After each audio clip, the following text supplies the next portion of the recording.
we discuss about nutrition related topics which are also related to pathophysiology and their nutritional management.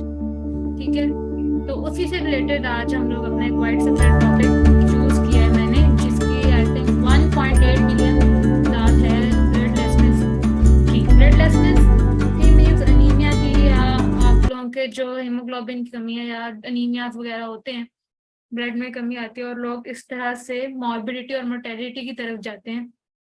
तो इस वजह से मैंने topic choose किया क्योंकि ये इतना आगे तक हमारा परस्यू कर है। सबसे पहले हमें टॉपिक का पता होना चाहिए कि ये ब्लडलेसनेस होता क्या है। ठीक है, यानी कि खून की कमी है, तो हम हर किसी को पता है ना कि ब्लडलेसनेस मींस के lack of blood, but how and when, ये आंसर हमें पता होने चाहिए कि क्यों होता है और कब होता है। ठीक हो गया। क्यों का क्या आंसर है? सबसे पहले कि ऐसी हम लोगों ने अपनी रूटीन, हमारी डाइटरी रूटीन इस तरह की थी, हम लोगों ने वो न्यूट्रिएंट्स अपनी डाइट में, इसका मेन कंसर्न जो होता है ना आप लोगों के ब्लड के लेस होने का, वो मेन आपके डाइट से रिलेटेड होता है, नॉट एनी अदर थिंग। हाँ जी, जेनेटिक फैक्टर भी आता है, लेकिन जेनेटिक म्यूटेशन भी किस वजह से है? आप लोगों ने वो, आप लोगों के बावजूद ने, फादर मदर ने वो डाइट में चीज वो इस्तेमाल क्यों नहीं की जिस वजह से आपका ब्लड ठीक रहता है, आपके ब्लड में हीमोग्लोबिन के अमाउंट, आपका ब्लड क्लोटिंग फैक्टर वगैरह, आप लोगों की ब्लीडिंग बचपन से ज्यादा ना होती क्यों? इस तरह की चीजें, तो ये सब रिलेटेड एंड पे आके मतलब कोर पॉइंट जो हमारा आता है वो हमारी आती है डाइट, कि हम लोगों ने उसके अंदर वो ऐसी पोटेंशियल फूड ऐड नहीं किए जिस वजह से हमारा जो इशू बना ब्लडलेसनेस का। ठीक हो गया? आवाज क्लियर आ रही है मेरी सबको, या किसी को है कोई डिस्ट्रैक्शन वगैरह? मेरे पास मैसेज आया कि आवाज क्लियर नहीं है। आप ना फेसबुक पेज पे भी ज्वाइन कर सकते हैं, डाइट थेरेपी।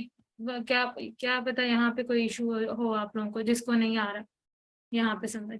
ठीक है, तो अब क्या हुआ कि हम लोग बता रहे थे कि व्हेन एंड हाउ, हम लोग देख रहे थे उसका आंसर कि ये सब होता क्यों है। ठीक है, कब हुआ जाके कि हमारे इसकी बहुत सारे टाइप्स हैं, आप लोगों को मैं बताऊं, थैलेसीमिया भी इसी में आता है, एनीमिया भी इसमें, कहाँ पे कहीं पे ब्लड की ज्यादती हो रही होती है, कहीं पे ब्लड की कमी हो रही होती है, कहीं पे म्यूटेशन ऐसी आ रही होती है, कहीं पे माइटोसिस ज्यादा हो रही होती है, कहीं पे माइटोसिस कम हो रही होती है। तो ये सब चीजें ब्लड में आती हैं। आप लोगों को अपने ब्लड की, यानी कि ब्लड को क्या कहते हैं हम लोग, हमारा एक हेमाटोलॉजिकल सिस्टम है। ठीक है, हमारा ब्लड का जो है पूरा एक हेमाटोलॉजिकल सिस्टम है, जिसके अंदर हमारा ब्लड आ रहा है, ब्लड वेसल्स आ रही हैं, ब्लड टिश्यूज आ रहे हैं, हमारा प्लाज्मा भी आ रहा है, हमारे WBCs भी आ रहे हैं, आगे यूजेनोफिल्स, बेसोफिल्स, न्यूट्रोफिल्स, ये सब उनके टाइप्स वगैरह आ रही है ना, और हमारे प्लेटलेट्स भी आ रहे हैं। ठीक है, ये एक हमारा पूरा हेमाटोलॉजिकल सिस्टम है जो इस पूरे ब्लडलेसनेस यानी कि लैक ऑफ ब्लड से रिलेट करता है। ठीक हो गया?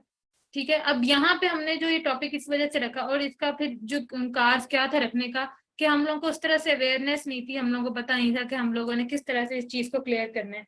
ठीक है, ये कब होता है? ये तब होता है जब हम लोगों को अपने आप को अवेयरनेस नहीं होती कि हम लोगों ने अपनी डाइट का किस तरह से ख्याल रखना है, या हम लोग ऐसी क्या चीज ले रहे हैं, या ऐसे कौन से इकदाम कर रहे हैं जिस वजह से हम लोग इस चीज की तरफ जा रहे हैं, इस रिस्क की तरफ जा रहे हैं, इस मॉर्बिडिटी की तरफ जा रहे हैं। ठीक है, मॉर्बिडिटी यानी कि मरने की तादाद ज्यादा हो जाना, हमारा डेड पेशेंट वगैरह ज्यादा हो जाने के बाद। ठीक हो गया? आप लोगों को एक बात हूँ, हमारे एडल्ट्स जो हैं, हम लोग एडोलेसेंट्स, इन एशिया हमारे 1.2 बिलियन एडल्ट्स हैं। ठीक है, जिसमें से हाफ से ज्यादा गर्ल्स हैं। ठीक हो गया? हाफ से ज्यादा गर्ल्स हैं, और सबसे ज्यादा वुमेन में और इन्फेंट्स में हमारा जो फीटस है वहां पे अनीमिया कॉज करता है। ठीक है, बेशक हमारे ज्यादा होने का क्या फायदा है, सबसे ज्यादा हम लोग अनीमिया का शिकार है। ठीक है, तो ऐसा क्यों है? ये जो सोर्स है न्यूट्रिशन इंटरनेशनल से आप लोग पढ़ते रहिए, अपडेट्स आती रहती हैं। ठीक है, WHO ओवरऑल 192 कंट्रीज जो हमारे हाफ ऑफ वर्ल्ड को कवर करती हैं, स्टेट्स को, उन्होंने ये सर्वे किया और हमें पता चला है, जो मैंने आप लोगों को भी बात बताई है 1.2 बिलियन एडोलेसेंट्स की, जो मेन 86% एरिया कवर करते हैं हमारे एडोलेसेंट्स वगैरह। तो कितनी बड़ी बात है कि ये कितनी एक वाइड स्प्रेड डिजीज है या डिसऑर्डर है, जिसको हमने आगे लेके चलना है, या इसको देखना है कि हम as a nutritionist, as a dietetic expert, dietitian, हम इसको किस तरह से कोप अप कर सकते हैं। ठीक हो गया? अब अनीमिया जो हम लोग पढ़ते हैं, ठीक हो गया, हमें अनीमिया एक यही पता है कि यार खून की कमी, नॉट एट ऑल, ये बिल्कुल भी उस तरह से इससे रिलेटेड नहीं है। ठीक है, यहाँ पे मैंने डेफिनेशन एक आप लोगों को बताई हुई है, anaemia is symptom and is often a result of decrement in blood constituents.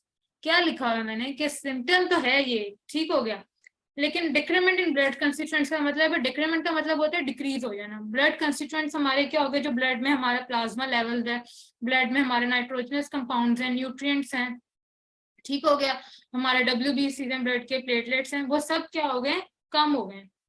या तो वो कम हो गए, या तो उन्होंने एक और कहा कि although some forms of elevated blood level, blood components के, या तो वो उनकी ज्यादती हो गई या तो उनकी कमी हो गई है, या तो ज्यादा होना है। दोनों चीजें हम किस तरफ लेके जा रही है, नॉन फंक्शनल की, नॉन फंक्शन की तरफ लेके जा रही हैं कि हमारे ऑर्गन सिस्टम वर्क नहीं करेंगे। हमारा जो ब्लड है वो हमारे सर्कुलेटरी सिस्टम से भी रिलेटेड है, क्योंकि सर्कुलेट होना है उसने, ठीक है, रेस्पिरेटरी सिस्टम से भी रिलेटेड है, ठीक है, एक्सक्रीटरी सिस्टम से भी रिलेटेड है। एक्सक्रीटरी सिस्टम से कैसे रिलेटेड है कि हमारे एक्सक्रीटरी सिस्टम ने जो हमारे वेस्ट प्रोडक्ट्स हैं वो एक्सपेल आउट करने हैं ब्लड में से, वेस्ट टॉक्सिक वेस्ट को निकालना है वाया किडनी, ठीक है। रीनल सिस्टम भी क्या हो गया, रिलेट कर गया ना ब्लड से यहाँ पे, ठीक है। एक्सक्रीटरी सिस्टम हो गया, फिर हमारा एंडोक्राइन सिस्टम है, एंडोक्राइन में हमारे हार्मोन्स आ जाते हैं, ठीक है। ब्लड के अंदर हार्मोन्स की एक तादाद होती है, एक अमाउंट होती है, अगर वो ज्यादा या कम हो जाए तो हमारा खराब हो जाता है सारा निजाम। जैसे कि आपके पास सबसे कॉमन एग्जांपल है हमारे जो मेंसेस होते हैं, ठीक है, एस्ट्रोजन प्रोजेस्टेरोन की अमाउंट जरा सी भी इधर उधर होती है, हमारी ब्लडिंग का इफेक्ट पड़ता है, और जिस वजह से हमारा वेस्ट प्रोडक्ट तो एक्सपेल आउट होता ही है, लेकिन ब्लड भी सारा एक्सपेल आउट हो रहा होता है, ठीक है। दैट्स नॉट के अगर वो रेड कलर है तो वो सारा ब्लड ही है, it's not red, it's toxic waste, क्योंकि वो एक हीमोग्लोबिन की वजह से इसका कलर इस तरह का हुआ होता है।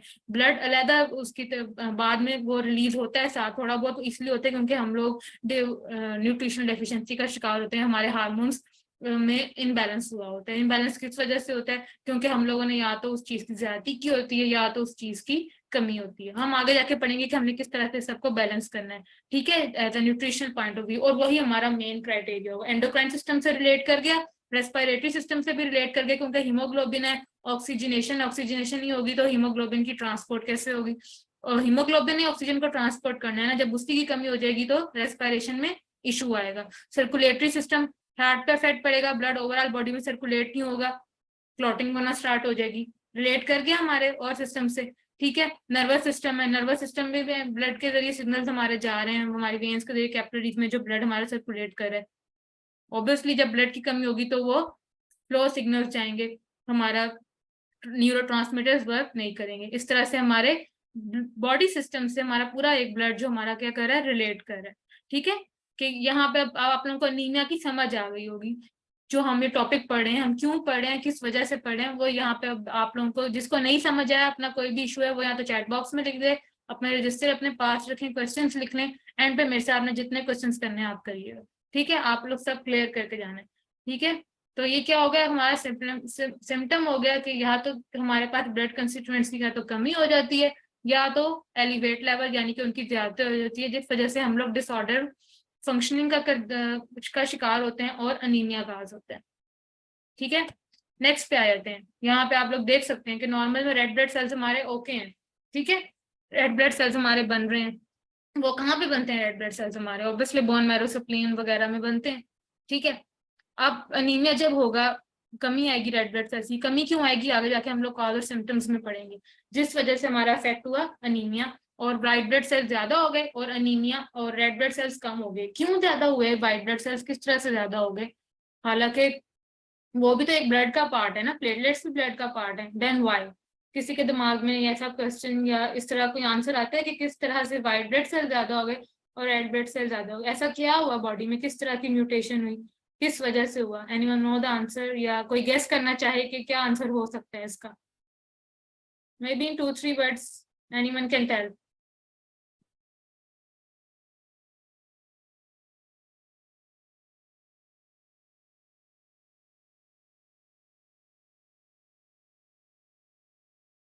In 2 minutes you can tell, after that I will answer you.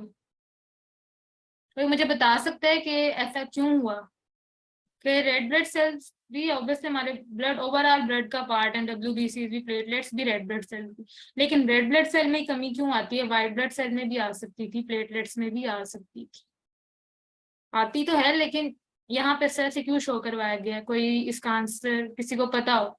ऐसा क्यों होता है? ठीक है, मैं बताती हूँ। अगर किसी को पता है तो वो कर सकते हैं, अपना बता सकते हैं। ठीक हो गया। अब यहाँ पे ऐसे क्यों होता है, जो हमारे व्हाइट ब्लड सेल्स हैं, वी ऑल नो कि ये अदर डिफेंस सिस्टम वर्क करते हैं। ठीक है, हम बचपन से पढ़ते हैं कि they will work as a defence system. क्या करते हैं, ये इंगल्फ कर लेते हैं। इनका एक काम है कि जो हमारी बॉडी में कुछ भी ऐसा इशू हो, लाइक यानी कि हमारी बॉडी में क्या हो जाता है अक्सर, लेकिन मैं आपको बताती हूँ कि हम कोई डैमेज आया या कोई इन्फ्लेमेशन काज हुई है, तो उस वजह से क्या होगा बॉडी को, कि वो अपना वर्क करना, वो हमारे WBCs काम करना स्टार्ट कर देंगे। जैसे ही WBCs हमारे काम करना स्टार्ट करेंगे तो ऑब्वियसली इन्फ्लेमेशन होगी, क्योंकि वो रेड ब्लड सेल्स को इंगल्फ करें, मैक्रोफेजेस बन जाते हैं ना। मैक्रोफेजेस जो WBCs की ना टाइप्स होती हैं, यूजिनोफिल्स, बेसोफिल्स, न्यूट्रोफिल्स। ठीक है, और इसके अंदर मोनोसाइट्स वगैरह भी आ जाते हैं। वो क्या करते हैं, मिलके न्यूट्रोफिल्स और जो हमारे मोनोसाइट्स होते हैं मिलके मैक्रोफेज बनाते हैं। मैक्रोफेज का काम होता है कि जो भी कोई हमारी बॉडी में ऐसा बैक्टीरिया अंदर आया जो हमारी बॉडी को नुकसान पहुंचा सकता है या रेड ब्लड सेल्स को, तो वो उसको इंगल्फ कर लेते हैं। ठीक है, यानी कि उसको खा जाते हैं वो उस चीज को। तो जैसे ही वो उसको इंगल्फिंग होती है, यानी कि जिसको हम लोग कहते हैं कि उसको अपना डाइजेस्ट कर लेना रेड ब्लड सेल्स को, तो वहां पे इन्फ्लेमेशन ज्यादा काज हो जाती है, रेड ब्लड सेल्स की कमी आ जाती है, क्योंकि रेड ब्लड सेल के पास ऐसा कोई डिफेंस सिस्टम नहीं है, सबसे ज्यादा जाके इफेक्ट उन्हीं पर होता है। तो वो जब उन पे इफेक्ट करते हैं तो व्हाइट ब्लड सेल्स उसके अंदर डिफेंस सिस्टम में वर्क करने के लिए क्या करते हैं कि अब उसको खाने की कोशिश करते हैं, और जिस वजह से हमारी इन्फ्लेमेशन काज हो जाती है, व्हाइट ब्लड सेल्स की ज्यादती हो जाती है। और फिर जब व्हाइट ब्लड सेल की ज्यादती होगी, ऑब्वियसली हमारा जो खून है वो कम होना स्टार्ट होगा ना, पतला होना स्टार्ट होगा। तो प्लेटलेट्स अपना वर्क करेंगे, प्लेटलेट्स उसको क्या करेंगे, क्लोटिंग फैक्टर प्रोवाइड करेंगे, जिस वजह से प्लेटलेट्स की प्रोडक्शन में भी ऑब्वियसली हमारी बॉडी ज्यादा बनाने की कोशिश करेगी कि प्लेटलेट्स भी बने, व्हाइट ब्लड सेल्स भी बने, ताकि हमारी बॉडी को इन्फ्लेमेशन से बचाया जा सके, किसी भी ऐसी मॉर्बिड डिजीज से बचाया जा सके या पैथोजेनेसिस ना हो। जिस वजह से क्या होता है कि हमारे व्हाइट ब्लड सेल्स और प्लेटलेट्स की तादाद ज्यादा हो जाती है और रेड ब्लड सेल्स की कमी हो जाती है। ठीक हो गया। डिफरेंट टाइप्स आ जाती हैं अब इसके अनीमिया की, ये देखें आप लोग, अन्यवार टाइप्स हैं इसकी, लेकिन जो मेन होती है ना इसकी विटामिन B12, यानी कि विटामिन B12 अब आप लोगों ने बताना है, सारे न्यूट्रिशन के स्टूडेंट्स बैठे हैं ना। विटामिन B12 किसे कहते हैं, एक सेकंड में आंसर बताओ मुझे। ये तो किसी को पता हो विटामिन B12 किसे कहा जाता है, इसका दूसरा नाम क्या है विटामिन B12 का, कोई मुझे बता सकता है? माइक ऑन करके बता दें। अब तो आवाज आ रही है ना सबको, बताओ फिर। आंसर आया है मेरे पास। सियानो कोबलेमिन होता है, कोबलेमिन नहीं होता। नहीं, बायोटिन नहीं होता, सियानो कोबलेमिन होता है विटामिन B12, इसको फोलेट भी कहते हैं, उर्दू में फौलाद। ठीक है, तो ये होता है विटामिन B12, जिसको हम लोग कहते हैं कि मेन हमारी बॉडी में बड़ा अच्छा रोल प्ले करता है हमारा विटामिन B12। ठीक हो गया, फोलेट भी कहा जाता है इसे। ठीक हो गया। तो अब यहाँ पे मेन ये जो हमारा एक क्या कहते हैं इसे, एक सिड्रोब्लास्टिक, हाँ जी रूज ने सही जवाब दिया, फॉलिक एसिड। वेरी गुड, आप सब लोगों ने, मुझे खुशी हुई कि आप सब लोगों ने पार्टिसिपेट किया है। बेशक गलत हो सही हो, पार्टिसिपेट किया करो। ठीक है, इससे आप लोगों का एक्सपोजर होता है। हम लोग भी कौन सा ऊपर से अर्शों से नहीं उतरे, पढ़ के ही आए हैं, गलत जवाब दे के यहाँ तक पहुंचे हैं कि हाँ भाई यहाँ से पढ़ना था, फिर इधर से पढ़ लेते, फिर जाके पता चला है। तो इसमें इतने कोई घबराने वाली बात नहीं होती। ठीक हो गया। अब अनीमिया की मैंने यहाँ पे डिफरेंट टाइप्स बताई हुई है, माइक्रोसिटिक, मैक्रोसिटिक, नॉर्मोसिटिक, और उनके आगे लाइन लगेगी। ठीक हो गया। मेनली जो होते हैं डेफिशिएंसी की वजह से होते हैं, और ये आयरन डेफिशिएंसी, आयरन और विटामिन B12 की डेफिशिएंसी होती है, जो आपस में कोरिलेट करती है। उसके अलावा जो अनीमिया वो ज्यादा इतना नहीं है यहाँ पे। ठीक है, कहीं भी नहीं है, ओवरऑल वर्ल्ड में भी आयरन डेफिशिएंसी अनीमिया ही होता है या फोलेट की वजह से होता है। जो बाकी होते भी हैं लेकिन वो इतने बहुत रेयर आप लोगों के पास उनके चांसेस होते हैं, वो आपस में इंटर रिलेट ही कर रहे होते हैं। माइक्रोसिटी का क्या मतलब होता है कि जो हमारा है ना सेल का साइज वो कम हो जाता है। ठीक है, सेल का साइज अपना, एक तो जो हमारे सेल का साइज है वो ओवल शेप है रेड सेल का, ठीक है, RBC का। तो यहाँ पे क्या होता है, उसका जो साइज है वो चेंजेस, जैसे ही साइज चेंज होगा उसके जो, आपको क्या पता है, जो स्ट्रक्चर है, कॉम्पोजिशन है, वो भी ऑब्वियसली चेंजिंग में आएगी। जब स्ट्रक्चर और कॉम्पोजिशन चेंज में आई है, माल फंक्शन ऑब्वियसली होगी, कि एक स्ट्रक्चर पे डिपेंड कर रहा था, कि एक स्ट्रक्चर था उस पर डिपेंड कर रहा था कि हाँ भाई इसमें यहाँ पे इस तरह से हार्मोन्स आने हैं, इस तरह से सेल्स आने हैं, परमिएबिलिटी होनी है, एक्सचेंजेस होनी है, और जाके अपना फंक्शन होगा। यहाँ पे क्या हुआ कि जब सेल की शेप ही चेंज हो गई, फैटी एसिड्स वो रहे नहीं, मेम्ब्रेन की वो शेप रहे नहीं, तो परमिएबिलिटी कैसे रहेगी? परमिएबिलिटी भी नहीं रही, आपस में एक्सचेंजिंग भी कोई ना हुई इलेक्ट्रोलाइट्स की, सोडियम की, कैल्शियम की, आयरन क्लोराइड वगैरह की, पोटाशियम की। तो क्या हुआ, जब सेल की शेप तो माइक्रोसाइटिक अनीमिया का हो गया, क्योंकि फंक्शन ही नहीं हो पाया। ठीक है, जिस वजह से यहाँ पे आयरन डेफिशिएंसी यहाँ पे बताई हुई है, alpha thalassaemia, beta thalassaemia, lead poisoning और सिड्रोब्लास्टिक एनीमिया। ये सारे मैं आपको बताती हूँ क्यों होते हैं। आयरन डेफिशिएंसी में क्या होता है कि हमारी बॉडी में आयरन, ठीक है, आयरन की कमी हो गई, ठीक है, सेल ने साइज चेंज किया। सेल जो हमारा मेन होता है ना, हमारी बॉडी में मेन रोल जो प्ले करते हैं सेल की कंपोजिशन और स्ट्रक्चर के लिए, वो भी डाइट से ही रिलेटेड है। कैसे, बड़े मजे की चीज है कि फैटी एसिड्स हमारे जो होते हैं, फैटी एसिड जो होते हैं वो हमारी सेल मेम्ब्रेन बनाते हैं, हम लोगों ने पढ़ा हुआ है, ठीक हो गया, या अब पता चल गया आप लोगों को। फैट सेल मेम्ब्रेन बनाते हैं हमारे फैटी एसिड जो हम लोग, यानी कि अपना हमारा ऑयल है, देसी घी वगैरह सब चीजें, ठीक है। अब हम लोगों को उसमें कमी आ गई, हम लोगों ने सैचुरेटेड फैट ज्यादा ले ली, ठीक है, सैचुरेटेड तो इतना काम को तो ट्रांस फैट में चला जाता ना हमारा। यहाँ पे हमें चाहिए था अनसेचुरेटेड फैट जो हमारी मेम्ब्रेन बनाए, ये नहीं कब चिकनाई आ जाए, चिकनाई भी नहीं आनी, ज्यादती भी नहीं करनी है। हमने पढ़ा ना अनीमिया की, या तो ज्यादती या तो कमी, दोनों अफेक्ट करती है अनीमिया में। क्या करना है कि एक हम लोगों ने फैटी एसिड की अमाउंट लेनी है, ठीक है, एक अमाउंट जो हम लोग को 10 to 15%, 10 to 35% एज अ हमारे फूड ग्रुप्स में हमें बताया गया है, ठीक है, वो हम लोगों ने लेनी है ताकि हमारे जो सेल का स्ट्रक्चर है वो मेंटेन रहे। यहाँ पे मेंटेन ही नहीं होगा, आयरन डेफिशिएंसी की होगी, आयरन अपना वर्क ही नहीं करेगी, आयरन के जो चार्जेस हैं वो सेल में से एक्सचेंजेस ही नहीं होंगे। आयरन ने जो अपना वर्क करना है कि वो ferrous in the form of Fe+3 होता है ना, हीमोग्लोबिन के साथ उसने इंटररेट करना था, फिर ऑक्सीजन की ट्रांसपोर्ट वगैरह होनी थी, फिर हीमोग्लोबिन ने फिर ब्रेक होना था, फिर बिलिरुबिन रिलीज होना था, उसने जाना था गाल ब्लैडर में, गाल ब्लैडर में जाके आप लोगों की क्या होनी थी कि वहां पे ब्रेक डाउन होनी थी फैटी एसिड्स की, ठीक है, ताकि कोलेस्ट्रॉल की ब्रेक डाउन होनी थी और फैटी एसिड बननी थी। कुछ भी नहीं हुआ ऐसा, क्योंकि हमारे पास आयरन ही नहीं था। क्या हो गया, फैटी एसिड नहीं बनेंगे, सेल की शेप में चेंज आएगा, क्योंकि सेल की मेम्ब्रेन तो फैटी एसिड से बनती है, वो है ही नहीं। तो यहाँ पर मैं आपको बताऊंगी न्यूट्रिशन मैनेजमेंट में क्या करना चाहिए, ठीक है, वो मेन बड़ा मजे का है। अल्फा थैलेसीमिया, थैलेसीमिया में भी ऐसे ही होता है कि आपके पास क्या है, उतनी अमाउंट में हम लोगों के जो ये जेनेटिक आता है कि हमारी इतनी अमाउंट में रेड सेल्स की प्रोडक्शन ही नहीं हो रही, ठीक है, थैलेसीमिया में ये आता है। दोनों अल्फा बीटा में ये आता है, बीटा में जरा ज्यादा इशू हो जाता है, ठीक है। तो सेल रेड प्रोडक्शन ही नहीं हो रही, प्रोडक्शन क्यों नहीं हो रही कि हम लोगों ने अपने डाइट में वो चीज इस्तेमाल ही नहीं की जो हमारे रेड ब्लड सेल को बढ़ा सके, तो इस वजह से हमारा इशू क्रिएट हो गया। लेड पॉइजनिंग, जब हम लोग लेड खा लेते हैं, अक्सर जो हमारे वाटर वगैरह में ऐसा ऐसा होता है, आर्सेनिक होता है, तो लेड जाके बाइंड हो जाता है हमारे रेड ब्लड सेल्स की मेम्ब्रेन से, जिस वजह से क्या होता है कि बाइंडिंग हो जाती है, पूरे ऊपर लेयर आ गई, कोई एक्सचेंजिंग नहीं हुई चार्जेस की, और लिवर पे इफेक्ट हुआ, लिवर ने सिरोसिस की, यानी कि लिवर के ऊपर पूरी स्कैरिंग हो गई, यानी कि टिश्यूज डेड हो गए, तो लिवर पूरा फंस गया, ठीक है। अब लिवर ने जो अपना काम करना था अपने न्यूट्रिएंट्स डिस्ट्रीब्यूशन का, ठीक है, बाकी एब्जॉर्प्शन का, वो हुआ ही नहीं, जिस वजह से लेड पॉइजनिंग बॉडी में ज्यादा हो गई, कोई टॉक्सिक मटीरियल बॉडी से रिलीज आउट ही नहीं हुआ, और हमारा जो रेड ब्लड सेल पे इफेक्ट पड़ा। इसी तरह सिड्रोब्लास्टिक एनीमिया, सिड्रोब्लास्टिक एनीमिया में भी यही होता है, हमारा जो सेल का साइज है बहुत स्मॉल रह जाता है, और हमारी बॉडी पे इफेक्ट पड़ता है इन्हीं चीजों की वजह से।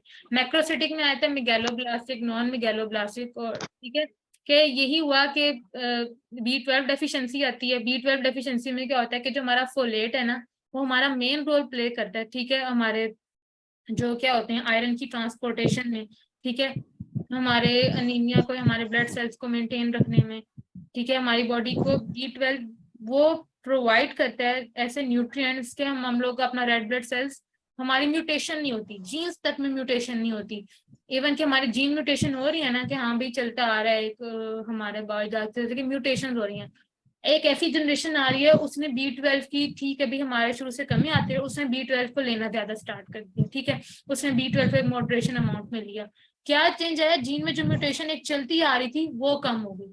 इस वजह से कहते हैं कि हम लोग देखोगे कजन मैरिज हम लोग कर देते हैं कि हाँ भी उसके अंदर एनीमिया के चांसेस ज्यादा होते हैं। क्यों ज्यादा चांसेस होते हैं कि एक कैरियर पहले से ही है, ठीक है, उन्होंने ले ली डेफिशिएंट, दूसरा कैरियर जो फीमेल है वो भी उधर की फर्स्ट कजन ही, मतलब उसका भी ऐसे सेम जीन्स, तो उनका क्या होता है, या तो फर्स्ट या तो सेकंड बेबी वो उस तरह से अफेक्टिव हो जाता है ना, क्योंकि वाई जीन हमारा क्या कहते हैं, सप्रेस हो जाता है, रिसेसिव नहीं होता, उसको कवर कर लेता है, उसके सुपरविजन में आ जाता है वाईबी, जिस वजह से मेल में चांसेस होते हैं कि उनको अनीमिया आ जाता है एक बेबी को। गर्ल्स में फिर उस सेकंड गर्ल बेबी में नहीं होता, फिर थर्ड में चांसेस होते हैं कि हाँ हो जाए। ठीक है, तो इसलिए कहते हैं कि इस चीज का ख्याल रखना चाहिए कि कोई भी जब अगर गदन मैरिज हो भी रही है तो हम लोगों का अगर एक रिसेसिव जीन है ना, तो वो उसने कभी ना कभी उसने ऊपर आना ही है, तो वो किसी कहीं भी आ सकता है। तो फिर हम लोग कहते हैं कि ना की जाए, लेकिन अगर कर भी रहे हैं तो उस चीज का फिर ख्याल रखा जाए। तो आप लोग इस तरह के प्रिवेंटिव मेजर्स लें, आप लोग अपनी डाइट देखें, आप लोग वजह देखेंगे हमारी फैमिली में इस तरह क्यों है, फोलेट डेफिशिएंसी क्यों है, विटामिन B12 डेफिशिएंसी क्यों आ रही है, ये सब चीजों का ख्याल रखना होगा। नॉन निगलोब्लास्टिक में कि लिवर डिजीज, लिवर में कोई यानी कि अल्कोहल हम लोग ज्यादा पी रहे हैं तो लिवर सिरोसिस हो जाता है। मैंने हेपेटाइटिस का अपना जो वेबिनार किया था उसमें मैंने बताया था कि लिवर सिरोसिस क्यों होती है, यानी कि अल्कोहल ज्यादा ले लेते हैं तो जो लिवर के फंक्शन को अफेक्ट करती है, हमारे टिश्यूज डेड हो जाते हैं, हमारा लिवर डेड हो जाता है, लिवर के ऊपर सारा नेट, सिरोसिस कहते हैं नेट, यानी कि जो टिश्यू सारे डेड है ना वो लिवर के ऊपर चिमट जाते हैं, उनसे क्या जब चिपक जाएंगे तो काम ही नहीं होगा, लिवर अपना वर्क नहीं कर पाएगा, उसके अंदर से हार्मोन्स ही नहीं वो वाले निकलते, वो वाले एंजाइम्स ही नहीं काम होते। रेटिकुलोसाइटोसिस क्या होता है, रेटिक्यूलाइट ये कहते हैं इमेच्योर रेड ब्लड सेल्स को। ठीक है, इमेच्योर रेड ब्लड सेल्स हैं उनमें कमी आने लग जाती है, जिस वजह से रेटिकुलोसाइटोसिस, उनमें कमी आ जाएगी तो वो मेच्योर बनेंगे ही नहीं, जब मेच्योर नहीं होंगे तो रेड ब्लड सेल्स का भी इशू आ जाएगा। ठीक हो गया। मेटाबॉलिक डिसऑर्डर, ठीक है, मेटाबॉलिक डिसऑर्डर क्या होता है, जिसको मेरी आवाज नहीं आई ना वो कोशिश करे या तो फेसबुक पे आ जाए या तो मुझे बताए। सबको ऐसा इशू आ रहा है, मेरी आवाज क्लियर तो नहीं आ नहीं रही या सिर्फ एक बच्चे को ऐसे। मेटाबॉलिक डिसऑर्डर में क्या होता है कि यही कि हमारा डाइजेशन का इशू, गैस्ट्रोइंटेस्टाइनल इशू आ जाता है, जिस वजह से नोजिया, वॉमिटिंग वगैरह, अल्सर, और हमारी क्या होता है ब्लीडिंग ज्यादा हो रही होती है, और मेटाबॉलिक डिसऑर्डर, ठीक है, जिस वजह से हमारा अफेक्ट करता है। ड्रग्स, हम लोग ड्रग्स का फार्माकोथेरेपी का बड़ा रोल है, हम लोगों को पता होना चाहिए हमने कौन सी दवाई दूध के साथ लेनी है, कौन सी पानी के साथ, कौन सी जूस के साथ, जो हमारी आयरन की बायोअवेलेबिलिटी पे अफेक्ट ना करे। हम लोगों को, मैं आप लोगों को बताऊंगी, हम लोग कोई भी, जिससे हम लोग कहते हैं कि पैराडोल दूध के साथ ले लो, नॉट एट ऑल, कभी भी ऐसा नहीं करना चाहिए। दूध में कैल्शियम अलहदा अपना वर्क करे, ठीक है, अगर कैल्शियम की ज्यादती और कमी हो जाए ना तो वो हमारे अनीमिया कॉज कर सकते हैं, क्योंकि कैल्शियम का मेन रोल हमारे हार्ट फंक्शनिंग में भी है, ठीक है, हार्ट सर्कुलेशन में भी। आप लोगों का जब मैं CBD पे अगर मैंने वेबिनार दिया ना, अगर आप लोग कहते हो तो उसमें मैं आप लोगों को जब हार्ट बीट का एक पूरा हार्ट का कंजंक्शन सिस्टम बताऊंगी ना, तो वहां पे ये सारे चार्जेस का, कैल्शियम का मेन रोल प्ले होता है। तो इसी वजह से जब ड्रग्स हम लोग लेते हैं, ड्रग्स के अंदर पहले से ही इस तरह के ऑलरेडी चीजें, चार्जेस वगैरह मौजूद होते हैं। कैल्शियम अगर है, ठीक हो गया, अब या आयरन है, ठीक है, आयरन और कैल्शियम के एब्जॉर्ब, अगर कैल्शियम ले रहे हैं और साथ आयरन ले रहे हैं तो वो उसको आपस में बाइंड कर लेगा, आयरन को एब्जॉर्ब ही नहीं होने देगा बॉडी में, ठीक है, तो जिस वजह से इफेक्ट होता है। इसलिए ड्रग्स का हमें फार्माकोथेरेपी को न्यूट्रिशन से पता होना चाहिए। ठीक है, नॉन हिमोलिटिक में क्या होता है कि ब्लड सेल की डिस्ट्रक्शन तो नहीं हो रही, लेकिन किसी भी क्रॉनिक डिजीज की वजह से, लाइक टाइफाइड हो गया, ब्लीडिंग ज्यादा हो रही है, प्लेटलेट्स की कमी हो रही है, विटामिन K की डेफिशिएंसी जो हमारा मेन रोल प्ले करती है, किसके अंदर प्ले करती है कि ब्लड क्लॉटिंग में प्ले करता है, वो ही नहीं होगा तो फिर अनीमिया का होगा, ब्लीडिंग ज्यादा हो रही होती है।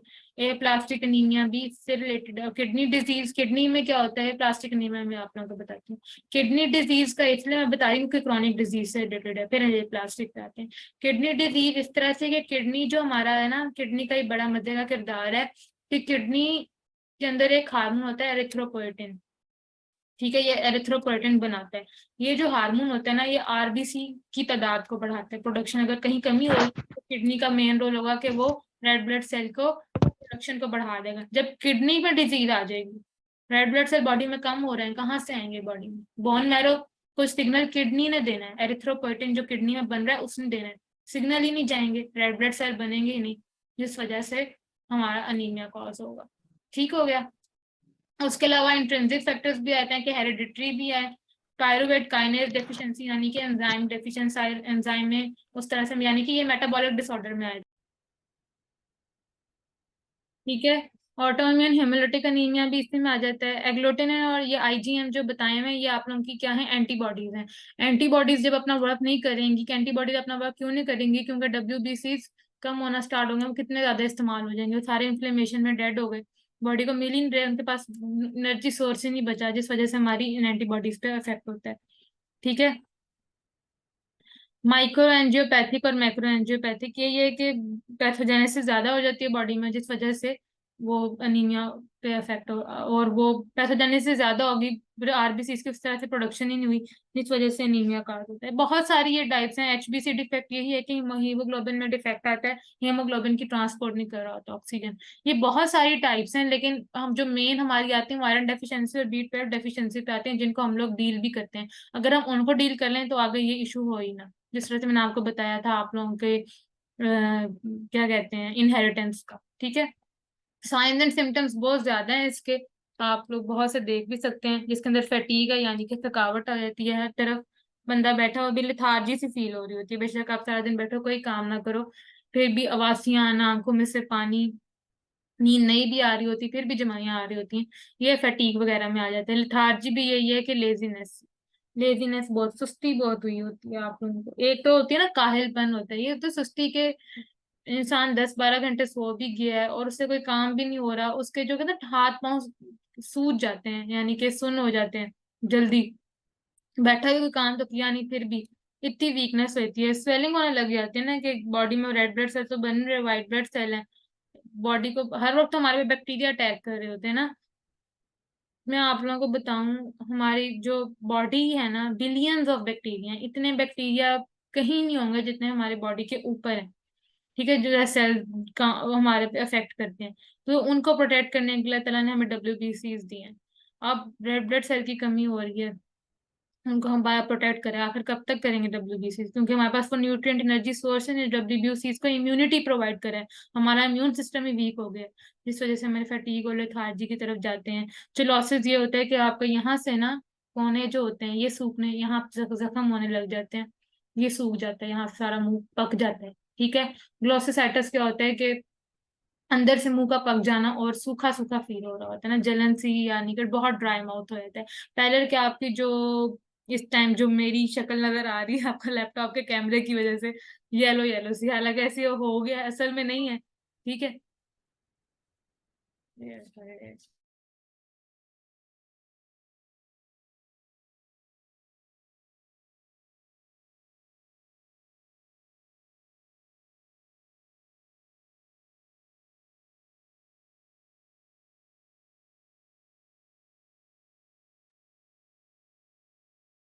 सॉरी एवरीवन, वो अचानक लैपटॉप ऑफ हो गया था, जिस वजह से ये बीच में इशू आ गया। इंशाल्लाह आइंदा नहीं होगा, सॉरी। ठीक है, हम लोग यहाँ पे साइंस एंड सिम्टम्स की बात कर रहे थे। ठीक है। तो यहाँ पे हम लोगों ने आज जो पढ़ रहे हैं, आई थिंक मैं ऑन लाइव इंस्टा पे भी लाइव हूँ, तो मैं उनको ही बता दूं कि हम लोग साइंस एंड हम लोग ब्लड लेसनेस यानी कि लैक ऑफ ब्लड, जिसमें हम अनीमिया मेन टॉपिक हमारा चल रहा है, तो उस बारे में पढ़ रहे हैं। ठीक है। साइंस एंड सिम्टम्स पे हम लोग हैं जहाँ पे हमारी पैलेट स्किन यानी कि येलो स्किन के बारे में पता चल जाता है। उसके अलावा जिस तरह से आप लोग देख रहे होंगे मेरी बैकग्राउंड मैंने जहाँ पे सेट किया हुआ है, आप नेल्स की शेप देख रहे हैं वो स्पून शेप्ड हो जाती है, यानी कि आगे से नोक निकल आती है, और वो भी बहुत से येलो वगैरह हो जाते हैं। ठीक है। अगर आप इसको साइड पे करें, यहाँ पे लास्ट टू में। ठीक है। उसके अलावा clubbing of joints, clubbing of joints का मतलब ये होता है कि जब आप लोग अपने हाथों के ये बहुत शौक से पटाखे बजाते हो अपनी फिंगर्स के, ये वो यहाँ पे होता है नाइट्रोजन, जो जिस वजह से आवाज आती है वो नाइट्रोजन बबल्स की आवाज आती है। ठीक है। वो पढ़ते हैं। लेकिन इससे क्या होता है, हम लोग ये बड़े मजे से करते रहते हैं कि भाई हमारी लंबी लंबी fingers and this and that, लेकिन उससे क्या होता है कि आप लोगों की जो फिंगर्स की शेप है उसमें चेंज आने लग जाता है, जिस वजह से हम आप लोगों का ये इशू आता है।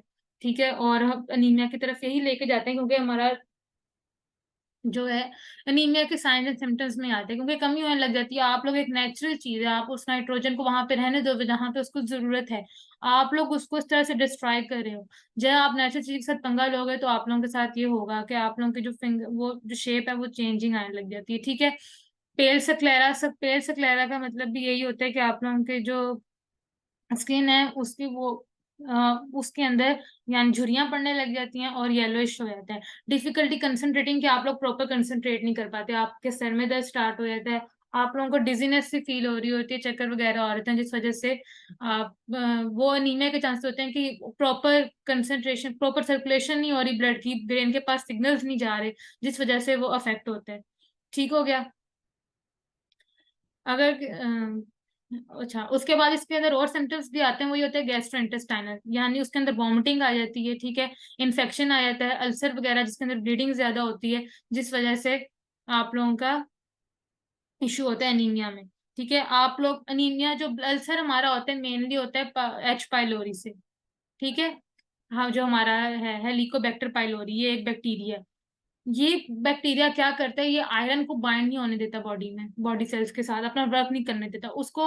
उसको या तो खा जाता है या तो उसका डिफेंस सिस्टम में फाइटिंग करता है, उसको अपने साथ मिला लेगा, फाइट करेगा, उधर से आयरन को खत्म कर देगा, जिस वजह से क्या होगा कि आयरन बॉडी को मिलेगा ही नहीं, और वो अफेक्ट करेगा हमारे, इस तरह से अल्सर की वजह से अनीमिया कॉज होता है। ठीक है, ब्लीडिंग बढ़ जाती है, आयरन नहीं मिलेगा तो ऑब्वियसली फेरस नहीं होगा, तो ऑक्सीजन ट्रांसपोर्टेशन नहीं होगी, हीमोग्लोबिन वर्क नहीं करेगा, वही मेन चीज, वही चीजें, साइकिल हमारा स्टार्ट हो जाता है।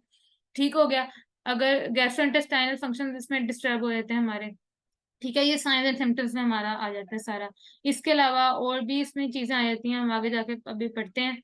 ठीक है, बोन मैरो में इशू आ जाता है। बोन मैरो, हम लोग कहते हैं ना कि हम लोगों को, ऑब्वियसली हम लोग मुसलमान है तो हम लोगों को रोगन वगैरह खाना चाहिए, जो उसके अंदर बॉडी होती है ना चिबाने वाली, वो मेन होती है जहाँ पे हमारा ब्लड सेल्स की फॉर्मुलेशन होती है, तो एक बहुत जरूरी है as a nutrition point of view कि हम लोग वो चीजें लें।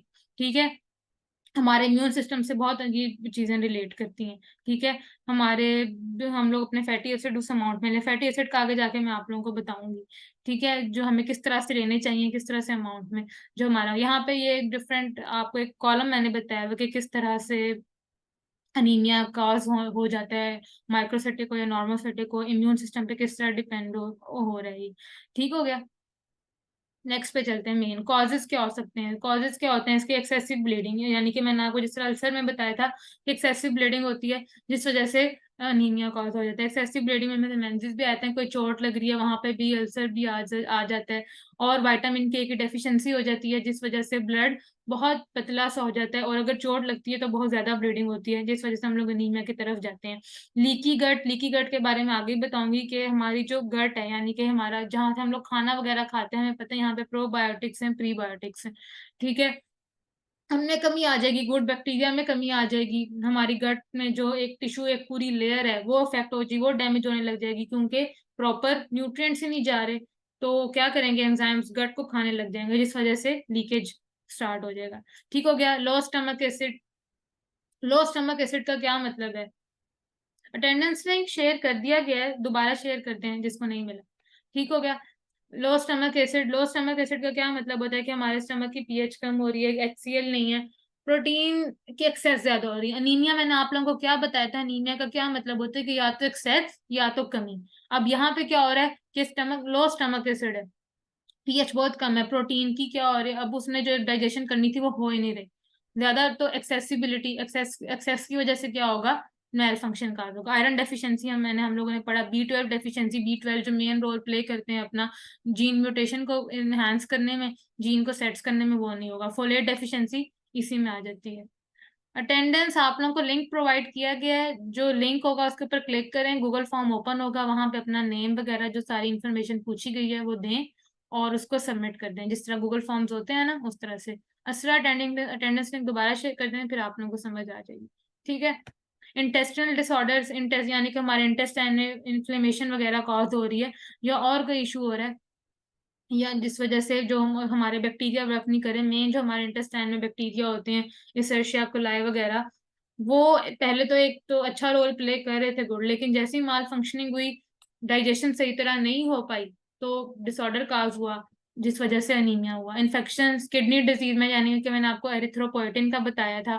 ठीक हो गया, कि वो प्रोडक्ट, किडनी क्या करती है, हमारा एरिथ्रोपोइटिन क्या करती है, एरिथ्रोपोइटिन वो बनाती है, इसको रिप्रोडक्शन करती है। वो क्या करता है, वो जाके हमारे बोन मैरो को कहता है कि आप अपना ये बनाओ रेड ब्लड सेल्स। अब यहाँ पे किडनी चेंज में चेंज आ गया, लिवर डिजीज हो गया, डायलिसिस हो गया, सॉरी लिवर डिजीज नहीं, किडनी डिजीज, डायलिसिस हो गया, किडनी के माल फंक्शन हो गए, रीनल में काम ही नहीं हो पा रहा, बॉडी से वेस्ट एक्सपेल आउट ही नहीं हो पा रहा, तो क्या होगा, रेड ब्लड सेल नहीं बनेंगे। लिवर डिजीज में भी क्या, लिवर सिरोसिस है, यानी कि लिवर फैट को डाइजेशन ही नहीं कर रहा, फैट की स्कैरिंग हो गई है सारी, एंजाइम्स रिलीज ही नहीं हो रहा जिन्होंने हमारा काम करना था सारा, लिवर की इन्फ्लेमेशन कॉज कर रहा है, वो जो उसका एक काम था कि ब्लड की एब्जॉर्प्शन करवाना, न्यूट्रिएंट्स को ओवरऑल अपने डिस्ट्रीब्यूट करना, काम ही नहीं करा। क्या होगा, डेफिशिएंसी आई ना। प्रेगनेंसी में हमें आयरन की सबसे ज्यादा जरूरत होती है, बढ़ जाती है, फोलेट और आयरन वगैरह बड़ा बढ़ जाता है। यहाँ पे क्या हुआ, यहाँ पे काम ही नहीं किया उसने प्रेगनेंट। आप लोगों को एक अमाउंट चाहिए थी, आप लोगों को B12 आयरन, जो आप लोगों को एक नॉर्मल आरडीए रखा हुआ है ना, उससे डबल चाहिए होता है, ठीक है। आरडीए कैसे, आप लोगों को पता है आरडीए किस तरह से सेट किए जाते हैं? आरडीए इस तरह सेट किए जाते हैं कि एक स्पेसिफिक ग्रुप्स हैं, black person, white person, Asiatic, African, सबके पास रिकमेंडेड डाइटरी अलाउंस चेंज है, सबका डाटा चेंज है। किस तरह से चेंज है, इस तरह से चेंज है कि वहां के एक स्पेसिफिक ग्रुप को लिया गया, वहां पे चेक किया गया कि ये लोग हेल्दी कैसे हैं, वो हेल्दी किस तरह से थे, कि उनके पास जो हमने अब उनका विटामिन टेस्ट किए, हमने उनके मिनरल्स टेस्ट किए, हमने उनकी कॉम्पोजिशन चेक की, तो वो उन्होंने एक अमाउंट में ली हुई थी, हमने वो देखा, उस अमाउंट को हम लोगों ने सेट कर दिया कि ये आरडीएज हैं जो एक हेल्दी पर्सन को लेने चाहिए, ताकि वो लोग बीमारी की तरफ ना जाएं। अब प्रेगनेंसी में भी यही चीज आ जाती है कि एक हम लोगों को एक अमाउंट चाहिए थी अपने आयरन वगैरह की, फोलेट की, हमने वो नहीं ली। हमारे जो फीटस इन्फेंट जो अंदर पल रहा है उसको मिला ही नहीं उस अमाउंट में। आयरन मदर को मिलेगा या बेबी को मिलेगा, किसी एक बंदे के पास ही जाना है। अगर अगर अब बेबी अपनी तरफ खींच लेता है तो मदर में कमी हो जाती है, और फिर क्या होगा, म्यूटेशन होगी, जीन म्यूटेशन होगी, तो ऑब्वियसली हम लोग किस तरफ जाएंगे, अनीमिया की तरफ जाएंगे। ऑटो इम्यूनिटी यानी कि इम्यून डेफिशिएंसी हुई। इम्यून डेफिशिएंसी किस वजह से हुई, आप लोगों ने क्या किया था, इम्यून डेफिशिएंसी, ऑटो इम्यूनिटी, हमारे जीन में म्यूटेशन आई, हमारे पास इनहेरिटेंस में इस तरह से, हमारी डाइट उस तरह की नहीं थी कि हम लोग अपने जो कॉजेज हैं उनको कवर अप कर सकें, एक प्रॉपर अमाउंट में ले सकें, जिस वजह से अफेक्ट हुआ। ठीक हो गया। Healthy gut versus leaky gut का यही है कि हेल्दी गट एक थी हमारी, प्रॉपर हमारे पास टिश्यू था हमारी, जो उसमें कोई जो गुड न्यूट्रिएंट्स वगैरह थे, गुड प्रोबायोटिक्स थे, प्रीबायोटिक्स, सब कुछ अच्छा जा रहा था। अचानक क्या हुआ कि हम लोगों ने प्रॉपर न्यूट्रिएंट लेना छोड़ दिए, हम लोगों की न्यूट्रिशन अब्जॉर्प्शन नहीं हो रही, कोई डाइजेशन का ऐसा इशू आया, हम लोगों ने ड्रग्स इस तरह के ले लिए, एंटीबायोटिक बिना किसी कंसल्टेशन के हम लोगों ने ले ली, जिस वजह से क्या हुआ कि हमारी गट में लीकेज हो गई, कि वो जो हमारे एंजाइम्स थे उन्होंने कहा, जहां पे हमारे फूड को उन्होंने डाइजेस्ट करना था, वो लोग हमारी गट को ही खाने लग गए, हमारे जो एक लेयर्स थी प्रोटीन्स की, मसल्स की, उन्हीं को वो ने स्टार्ट कर डैमेज करना स्टार्ट कर दिया। जैसे डैमेज होगा ऑब्वियसली लीकेज स्टार्ट हो जाएगी। जिस ठीक है, तो यहाँ पे आप लोगों को बताया गया लो स्टमक एसिड, NSAID जो हम लोग ले लेते हैं, नॉन स्टीरॉयडल ड्रग्स। स्ट्रेस हमारा इस तरह से था, ड्यूरिंग स्ट्रेस हमारा डोपामीन, जो एक ऑक्सीटोसिन या लव हार्मोन्स वगैरह होते हैं, रिलीज ही नहीं होते, स्ट्रेस इतना चल जाता है, बॉडी अपना वर्क नहीं कर पाती, सारे स्ट्रेस हार्मोन रिलीज हो रहे हैं, तो आप लोग कहाँ से अपना काम कर पाओगे। लो स्ट्रेस खुद ही, किसी को कोई फर्क नहीं पड़ेगा, अपना ही बड़ा गर्क होगा, खुदों की आंखें, खुद ही हमारी आंखें वाइट वगैरह होगी, और किसी का कुछ नहीं जाएगा।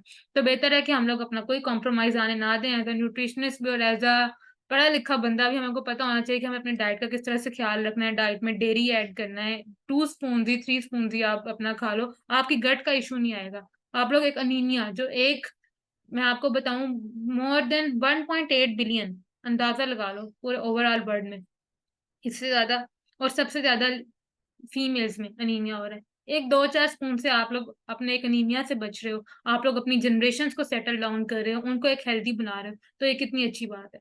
ठीक है, तो इन सब चीजों का ख्याल रखना चाहिए आप लोगों को, और कभी भी इस तरह से सेंसिटिव नहीं होना चाहिए छोटी छोटी बातों पे। मेन आ जाते हैं अब हम लोग, जो हम लोगों ने देखना था, प्रिवेंटिव मेजर्स किस तरह के लेने चाहिए। ऑब्वियसली हमने पढ़ा कि आयरन डेफिशिएंसी मेन है, तो हम लोग आयरन रिच डाइट लेते हैं। ठीक है, आयरन रिच डाइट लेनी है, लेकिन आयरन रिच डाइट किस तरह से लेनी है कि हमारा अनीमिया ना कर दो। एक बंदा आयरन खा रहा है जी, मीट भी खा रहा है, दालें भी खा रहा है, दूध वगैरह सब ले रहा है, अच्छी चीजें खा रहा है, ठीक है, सब्जियां वगैरह, लेकिन उसको अनीमिया है। भाई क्यों है, आपने ऐसा क्या किया, आपने ऐसा क्या वर्क किया जिस वजह से अनीमिया हुआ। ठीक है, क्या देख, यहाँ पे आप लोगों को मैंने वो सोर्सेज बताए हैं, ब्रोकली जो हमारा रेड मीट, यानी कि जो हमारा बड़ा गोश्त होता है, जिसका फिश है, एग्स वगैरह हैं, सोयाबीन्स हैं, सोया प्रोडक्ट्स हैं, ग्रीन लीफी यानी कि पालक साग वगैरह, ठीक है, ड्राइड फ्रूट्स हम लोग कहते हैं कि भाई लिया करो, सब अच्छी अच्छी चीजें खाया करो, अनीमिया नहीं होगा, लेकिन फिर भी हो रहा है। क्यों हो रहा है, क्या वजह हो सकती है, ऐसा क्या हुआ कि नहीं हो रहा है। अब यहाँ पे क्या इशू आता है, आयरन जो होता है ना, अब हम लोग, मैंने आप लोगों को क्या बताया था कि अगर हम लोग ड्रग्स लेते हैं, ड्रग्स में इस तरह की, उनकी इस तरह की कॉम्पोजिशन है कि वो जो एजेंट्स हैं हमारी दवाइयों में, वो आयरन को बॉडी में जाने ही नहीं दे रहे। आयरन को उधर से, आयरन से फाइट करके खुद ही लेके खत्म कर देते हैं, बॉडी में एब्जॉर्प्शन ही नहीं होने दे रहे, हीमोग्लोबिन के पास जाने ही नहीं दे रहे। जिस वजह से क्या होगा कि आयरन बॉडी को मिला ही नहीं और अनीमिया हो रहा है, बेशक आप जितना मर्जी खाओ। एक बात आप लोग यहाँ पे नोट कर लें, मेन चीज, आयरन कैल्शियम के साथ कभी नहीं लेते, क्योंकि कैल्शियम आयरन को बाइंड कर लेते हैं आपस में, दोनों अपना काम तमाम करके आउट, काम ही नहीं हुआ, हमारी बॉडी को मिला ही नहीं। आयरन की एब्जॉर्प्शन के लिए जरूरी है कि हम लोग विटामिन सी साथ जरूर लें, ठीक है। अगर आप रेड मीट खाया ना, बड़े मजे की चीज आप लोगों को बताऊं, आप लोग बकरा ईद थी ना गुजरी, हम लोगों ने गोश्त खाया वगैरह, ठीक है, सब कुछ खाया। हम कोल्ड ड्रिंक की बजाय पाइन एप्पल के 2 पीस या 1 पीस ही ले लें, आपकी पूरी डाइजेशन भी अच्छी हो जाएगी, आपकी बॉडी को एक वाफिर मिकदार में आयरन भी मिल जाएगा और विटामिन सी भी मिल जाएगा और एब्जॉर्प्शन भी अच्छी हो जाएगी। आयरन की जो एब्जॉर्प्शन करवाता है मेन विटामिन सी करवाता है, ठीक हो गया। विटामिन सी पाइनएप्पल में बहुत ज्यादा होता है, हमारे ग्रेप फ्रूट में ज्यादा होता है, यानी कि जो हमारे सिट्रस फ्रूट्स हैं, जूसी फ्रूट्स, ऑरेंज वगैरह हो गए, हमारे गर्मे में भी विटामिन सी ज्यादा होता है, जो आजकल गर्मा आया हुआ है हमारा, ठीक है। ठीक है, फिर हमारा वाटरमेलन है। आप गोश्त खाओ, आप लोग एग्स वगैरह खाओ, लेकिन आप इस बात का ख्याल रखो कि आप उसके साथ वो चीजें खाओ जो जूसी हैं। अगर आप आयरन सप्लीमेंट ले रहे हो ना, आप ऑरेंज जूस के साथ लो, ठीक है। ये अगर आप कोई और दवाई खा रहे हो तो आपने उसके 4 5 6 घंटे बाद जाके कोई आयरन सप्लीमेंट लेनी है। या अगर आप कोई और सप्लीमेंट भी ले रहे हो ना मिनरल्स के लिए, कि भाई इससे मेरे नेल्स वगैरह बाल प्यारे होंगे या मेरे बाल लड़के होंगे, होते ना कि सिल्की हो जाएंगे, गिरेंगे नहीं, तो लो, ठीक है, आप लोग खाओ, लेकिन आयरन के साथ ही लेना, क्योंकि मिनरल्स क्या करते हैं, वो आयरन की एब्जॉर्प्शन नहीं होने देते, ठीक है। जिस तरह मैंने आपको कैल्शियम बताया, इसलिए आयरन का बड़ा मेन किरदार है आपकी बॉडी में, लेकिन आपने उसको लेना भी है। जिस वजह से हम लोग अपनी न्यूट्रिशन को न्यूट्रिशन साइंस कहते हैं, यहाँ पे आपकी इंपॉर्टेंस पता चलती है अपनी फील्ड की, कि हम लोग कहते हैं कि आप लोग सब खाओ, इस तरह से खाओ, लेकिन किस टाइम चीज क्या लेनी है और कितनी लेनी है, वो यहाँ पे अब मैं आप लोगों को बता रही हूँ क्या करना है। अगर आप लोग कोई सप्लीमेंट वगैरह ले रहे हो, कोई दवाई ले रहे हो, आप लोगों ने वो 6 घंटे पहले लेनी है, आयरन सप्लीमेंट लेने से पहले, ताकि वो पहले पहले एब्जॉर्ब हो जाए। खाना खाने के भी 3 घंटे बाद सोना चाहिए, ताकि या सोने से पहले 2 घंटे पहले खाना, ताकि उसके डाइजेशन सही तरह हो जाए। दवाई ले रहे हो 6 घंटे बाद जाके आयरन लो, ताकि अफेक्ट ही ना करे, वो अच्छी तरह उसके सारे न्यूट्रिएंट्स वगैरह डिजोल्व हो जाएं, बॉडी को मिल जाएं, पूरी डिस्ट्रीब्यूशन कर दे लीवर, फिर आयरन की बारी आए, ताकि आराम से आयरन अपना अकेला काम करे, ठीक है। इसी तरह से जब आ जाती है हमारे vitamin C, vitamin C help करवाता है। अगर आप दूध के साथ भी आयरन सप्लीमेंट ले रहे हो, भाई सप्लीमेंट्स हैं और साथ दूध है, मुझे ज्यादा ताकत मिल जाएगी, बेड़ा गर्क करोगे अपना, ऐसा कभी नहीं होता है, ठीक है। साइंस देखनी पड़ती है, और हमने एक ले पर्सन, और यहाँ पे साइंस कौन देखेगा, न्यूट्रिशनिस्ट देखेगा, डाइट एक्सपर्ट देखेगा, ना कि एक ले पर्सन जिसको हम लोग बताएंगे। समझ आ गई। ग्रीन लीफी वेजिटेबल्स में क्या होता है, जिस तरह के आप लोग अपनी पालक वगैरह लेते हो, वो भी, या वो आप लोग खाओ अपना, ठीक है, लेकिन वही आपने ध्यान रखना है इसमें भी। ड्राई फ्रूट्स भी लेते हैं, अच्छी बात है। ड्राई फ्रूट्स में पॉली अनसेचुरेटेड फैटी एसिड बहुत ज्यादा होते हैं, मैंने आप लोगों को फैटी एसिड्स की बात की थी, तो ड्राई फ्रूट्स में पॉली अनसेचुरेटेड फैटी एसिड देते हैं, इसलिए हम लोग ड्राई फ्रूट कहते हैं कि लिया करो। पॉली अनसेचुरेटेड फैटी एसिड बताऊं क्या करते हैं, आप लोगों के जो इमेच्योर रेड ब्लड सेल होते हैं ना, उनको ये क्या करते हैं, मेच्योर करते हैं, ठीक है, करते हैं और फ्लेक्सिबल बनाते हैं। फ्लेक्सिबल चीज क्या होती है, इजीली पास आउट कर जाती है। जब इजीली पास आउट कर जाएगी, आपके हार्ट को क्या पड़ेगा, फोर्स लगानी नहीं पड़ेगी, जोर देना ही नहीं पड़ेगा, इजीली काम हो जाएगा ना, सर्कुलेशन हो जाएगी बॉडी में। That's why poly unsaturated fatty acid हम कहते हैं कि बेस्ट है। ऑलिव ऑयल लिए या ड्राई फ्रूट्स लें, आलमंड्स भी खाएं, ठीक है, एक अमाउंट में हम लोग कहते हैं कि 5 खाओ 7 खाओ, बॉडी की कंपोजिशन देख के, बच्चे को देख के या बड़े को देख के, ठीक है, ऐसे करते हैं। और क्या कहते हैं कि फिर आप लोगों ने पॉली अनसेचुरेटेड फैटी, अब इंपॉर्टेंस पता चल गई कि सैचुरेटेड ट्रांस की बजाय हम लोगों को फैटी एसिड लेने हैं, लेकिन किस तरह से लेने हैं, पॉली अनसेचुरेटेड फैटी एसिड लेने हैं, साथ हमने विटामिन सी लेना है आयरन के एब्जॉर्प्शन की, और ताकि वो फ्लेक्सिबल रहें। हमारे जो रेटिकुलर साइट्स हैं, यानी कि मेच्योर सेल्स हैं, उनकी डेवलपमेंट भी, जो मेच्योर हो वो होंगे, आपस में ग्रोथ अच्छी हो जाएगी, और इजीली आप लोग उसको खा पी भी सकोगे, और ना आप लोगों को कोई ऐसी डेफिशिएंसी होगी और आप लोग अनीमिया से बच जाओगे। इस तरह के प्रिवेंटिव मेजर्स है। सोया बहुत महंगा है, ठीक है, आजकल ये है कि यार चिकन 600 रुपए किलो मारा जा रहा है, बड़ा गोश्त भी महंगा है, हम लोग सोयाबीन्स लेते हैं, चने वगैरह लेते हैं, खाओ आप लोग, पता है सोयाबीन अगर आप एक बोटी ले रहे हो, ठीक है, उसके अंदर 10 ग्राम वगैरह है, सोयाबीन की एक 5-6 या एक मुट्ठी ले लो ना, तो उसके अंदर होता है 21 ग्राम प्रोटीन आपको या मिल जाता है, और साथ आयरन वगैरह भी होता है उसमें अंदर। ठीक है, सबसे सस्ता सोर्स है। इसके बाद भी कुछ नहीं मिलता तो दरबार में जाके बैठ जाओ। ठीक है, क्योंकि हम लोग चीजें अपना सकते हैं। आप लोग क्या करो, आप लोग घर में पंजीरी वगैरह बना लो, ड्राई फ्रूट्स मिक्स करके उसके अंदर सूजी डाल के देसी घी डाल के आप लोग रखो अपने पास। साथ आप लोग कहो कि यार मैंने, ठीक है, मैंने इतना जमा करना है कि भाई साथ में एक फ्रूट वगैरह या ऑरेंज वगैरह या कुछ लो, या कुछ ऐसा आप लोग जहाँ जहाँ आप लोग कोल्ड ड्रिंक्स अपनी स्टिंग पी रहे हो, जो जहाँ जो आपके लिवर को डायरेक्ट जाके इफेक्ट करिए, ताकि आप लोगों का लिवर डैमेज हो और आप लोगों का लिवर खराब हो, डायरेक्ट जाके स्टिंग अटैक करती है। आप एक पाइन एप्पल का टिन कैन ले लो, रोज का एक पीस खा लिया, ठीक है, साथ दूध पी लिया, स्नैक का स्नैक भी, और आपकी बॉडी को एक आयरन मिल रहा है। ठीक है, अनीमिया से बच रहे हो, अपनी नस्लों को संवार है। ठीक है, यहाँ पे कुछ बताए हुए हैं, पीनट आपका विटामिन B9 है, आपके अखरोट हैं। ठीक है, फिर आपकी फलियां वगैरह आ जाती हैं, फलियों का सालन खाया करो भाई। आलमंड्स हैं। ठीक है, फिश नहीं खानी, फलियां खा लो। ठीक है, पीनट्स खा लो, पिस्ते खा लो। ठीक है, तो हर चीज को देखना पड़ता है, संभाल के उसको आगे चलना पड़ता है। नेक्स्ट, जो विटामिन ए लेना, जो विटामिन ए और जो जिंक है ना, विटामिन ए और जिंक, ये मेन रोल प्ले करते हैं आप लोगों का डीएनए कंपोजिशन में। डीएनए क्या है आप लोगों का, एक क्या है, जेनेटिक मटेरियल, जीन म्यूटेशन नहीं होगी। जीन म्यूटेशन को कौन बचा रहा है, सिर्फ खाना बचा रहा है, डाइट बचा रही है, फूड बचा रहा है। किस तरह से बचा रहा है, विटामिन ए लो आप लोग अपने शकरकंदी के जरिए, ना खाओ फिश लिवर। नहीं, पैसे जिनके पास, जो अफोर्ड नहीं कर सकते, ऑब्वियसली ना खाएं। वो पोटैटोस खा लें, अपने शकरकंदी खा लें, वो तो आप इजीली ले सकते हैं। आप वो खाओ, आप चने की दाल खाओ, आप जो दूसरे भुने चने होते हैं वो खाओ। ठीक है, मैंगोज आए हुए हैं, मैंगो सस्ते भी मिल जाते हैं। ठीक है, खाओ आप लोग, इजीली है। ठीक है, तो ये चीजें होती हैं, थोड़ी थोड़ी खा पी के, और इस तरह से देख के एक डाइट, समझो पर्सन को एक अनीमिया है, ठीक है, भाई हमने उसे कहा सुबह आप रोटी खाएं, यखनी खा लें आप, दाल पतली करके उसके अंदर रोटी भिगो के खा लें चने की दाल में। ठीक है, खाओ। ठीक है, उसके बाद फिर आपने स्नैक में कह दिया कि आप पपीता खा लो, आप पाइन खा लो, पाइन महंगा नहीं होता है इतना। ठीक है, एक पीस खा, पाइन आपका 3-4 दिन चल जाएगा, महंगा भी लोगे तो 3-4 दिन चलेगा। साथ आपने सोचा आप दूध का ग्लास पी लो। ठीक है, उसके आधे घंटे 1 घंटे बाद इस तरह से कर दिया, 2 घंटे बाद पी लो। ठीक है, फिर दोपहर को आप रोटी खाओ, यखनी वगैरह बना दिया, सब्जी ठीक है खाएं आप लोग, अच्छी बात है, पालक चने की दाल बेस्ट है, आप लोग खाओ। फिर आपने शाम को कह दिया कि यार 5-6 बादाम खा लेना। ठीक है, या पिस्ते खा लेना, चलते फिरते इंसान खा लेता है ये वो चीजें। ठीक है, तो कागजी बादाम होते हैं, वो सस्ते मिलते हैं, आप वो तोड़ के खा लो, जरूर आपने गिरियां ही लेनी और बड़ी बड़ी लेनी, आप दूसरे बादाम ले लो, हर टाइप के बादाम मिलते हैं, हम लोग सबको पता है कि सारे मिल जाते हैं। ठीक है, फिर आप लोग रात को रोटी खाओ, अपनी जो सब्जी बनी है उसके साथ खाओ।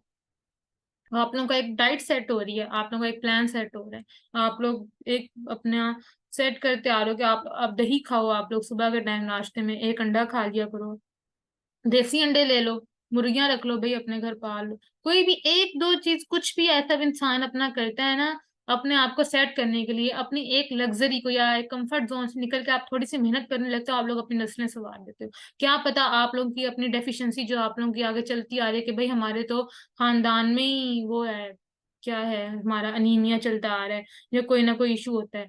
आप लोग सवारो उसे, आप लोगों को जब पता चल गया है, आप लोग पूछो, आप लोग सवाल करो कि हाँ भी हम किस तरह से ट्रीट कर सकते हैं, क्या चीज ऐसी खाएं, क्या सप्लीमेंट किस तरह से लें, किस टाइम पे लें, कितनी अमाउंट में लें, जो हम लोग वगैरह खा पी रहे हैं, तो आप उसको लो, आप सेट हो जाओगे सारा कुछ। तो ये नहीं होता कि महंगा या जो भी है, महंगा सस्ता भी है, वो हमारा काम है बताना। आप लोगों का काम है डाइट प्लान लेना। ठीक है, हम उसकी फीस लेंगे क्योंकि हमारा अर्निंग सोर्स है, ऑब्वियसली वो या नॉट कि हम लोग यार हम लोग फी ले लेंगे वो चीजें, ये नहीं होता। जब हमने पढ़ा यही है। ठीक है, अब आप लोगों को हमने क्या बताना है, जो हमारा जो एक रूल होता है हमारे का, अपनी हमारी फील्ड का, कि हम लोगों ने एक बंदे का इकोनॉमिक स्टेटस देख के उससे हमने फीस मांगनी है, नहीं है कि यार हमारा 3,000 है तो हम 3,000 ही लेंगे, 1,000 ले लो। अफोर्डेबिलिटी देख के उसके मुताबिक डाइट प्लान बनाया जाता है। डाइट प्लान वाले लेने वाले समझते हैं कि यार महंगा देंगे ये लोग, जो सामने सामने चीजें हैं, मॉल ऑफ मुल्तान से खरीद लो, मेट्रो से खरीद लो, नॉट एट ऑल, ऐसा कुछ भी नहीं होता। झोंपड़ी वाले का अलहदा डाइट प्लान होगा, जो वो चीजें अफोर्ड कर सकता है, मिडिल क्लास का अलहदा होगा, अपर क्लास का अलहदा होगा, ऐसा कुछ भी नहीं होता। तो ये सब अवेयरनेस आप लोगों को पता होना चाहिए। आप लोग अपने जो हमारे अलसी के बीज हैं, कद्दू के बीज हैं, जो चारों मगज हम लोग कहते हैं, वो खा लिया करो। सेट हो जाओगे, बाल नहीं गिरेंगे, आयरन मिल रहा है अभी। ठीक है। तो बहुत सारी इसकी टाइप्स भी हैं, डाइट प्लान वगैरह भी टाइप्स हैं। होप्स हो कि आप लोगों को नीमिया समझ आया होगा। ठीक है, जो हम लोगों ने आज पढ़ा है इसकी और आप लोगों के कुछ डाउट्स भी क्लियर हुए होंगे। अगर किसी का कोई भी क्वेश्चन है तो वो मेरे से पूछ सकता है, या तो मुझे इनबॉक्स कर दे, ठीक है, या तो यहाँ पे पूछ ले मेरे से। और अपने अटेंडेंस लिंक्स आप लोग क्लिक कर दें, आप लोगों को सर्टिफिकेट्स भी मिल जाएंगे जिन्होंने अपनी अटेंडेंस फिल की है, और अपनी स्लाइड्स भी। ठीक हो गया। Thank you so much, everyone. Hope this will be a very fruitful webinar for all of you. And thank you, my Instagram fellows also. ठीक है? We'll meet you again in our next webinar on next topic. Allah Hafiz.